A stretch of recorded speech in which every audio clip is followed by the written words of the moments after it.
Hi guys, welcome back to another In Your Pocket Tuesday. This is the inspiration piece for the week, and I kind of took the colors, some of the muted peachy greeny tones, and used those in my layout today. And this is just a card from Scraptastic kit. A long time ago I received a little grab bag, and this is one of the cards that was in that. And I just started off the weekly card with some of the highlights of the week and the week numbers. So I am basically going through all of my cards this week, and I have already added most of my journaling strips. I felt like you didn't need to watch me gluing all those little tiny strips down, so a lot of them are going to already be glued on most of the pictures. So this way you can just see kind of how I embellished each of the cards. So this one I'm just adding a brad. This is from Stampin' Up. It's a brad that I've had in my stash for quite some time, and I wanted to get it used.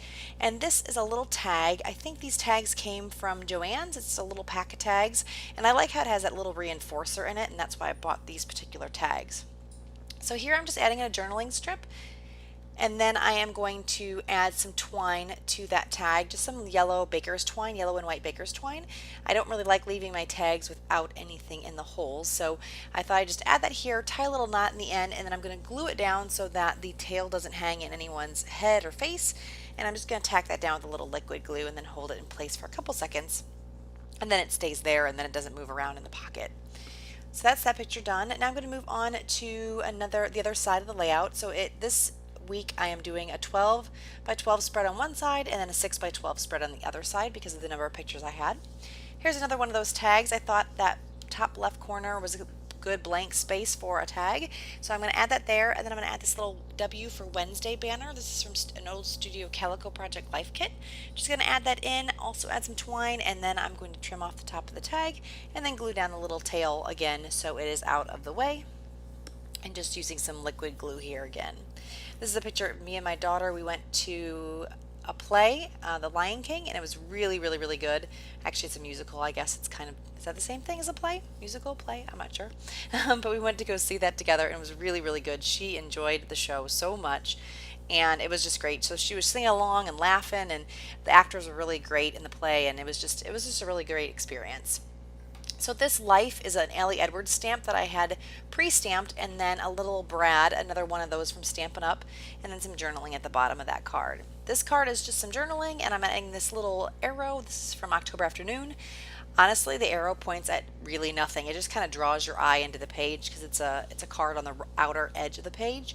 So I just like the color and I stuck it down.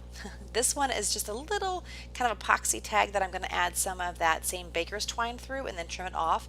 Again, just adding some color throughout the layout, no rhyme or reason besides that. And I thought it looked a little blank right above the little journaling strip, so I'm taking this close to my heart, capture this day-to-day stamp set, and I just want to use the word capture, so I'm going to stamp it down with some olive ink or old olive ink from Stampin' Up. I'm going to stamp it twice. This is the first time I've used these stamps, and I thought it made a bit of a crisper image the second time.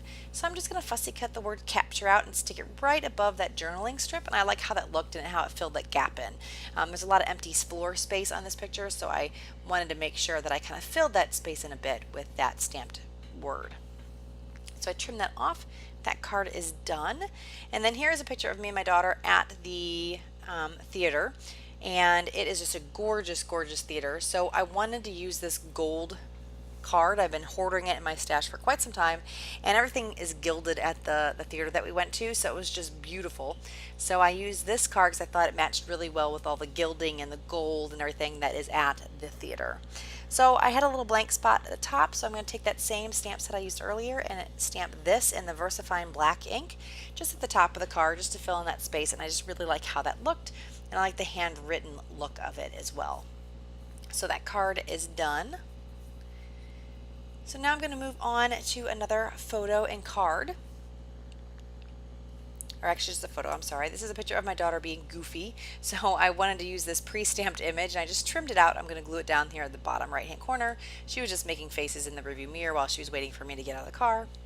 Here is a little card that says time for fun, and I'm just going to add a little journaling strip on it, and then I'm going to add a little card die cut piece, which goes nothing with the journaling really, but in this week my daughter was in the Powder Puff Derby with her little car, so I thought the little car went well with the general photos, and these are the photos that I was talking about. Her car didn't win, but she did get a little medal for participating. So I'm using this little medal trophy again that I've had in my stash, trying to use some stuff up.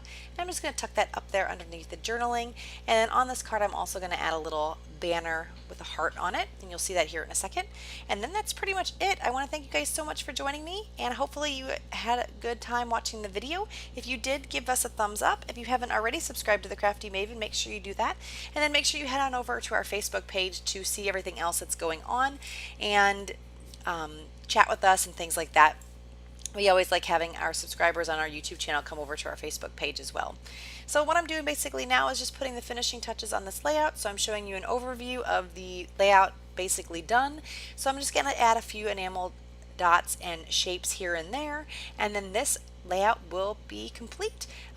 Thank you guys so much for joining me, and if you have any questions, make sure you leave those in the comments below. And if you stick around for a little bit longer, these still shots will be at the end if you want to see some close-up photos of the layout.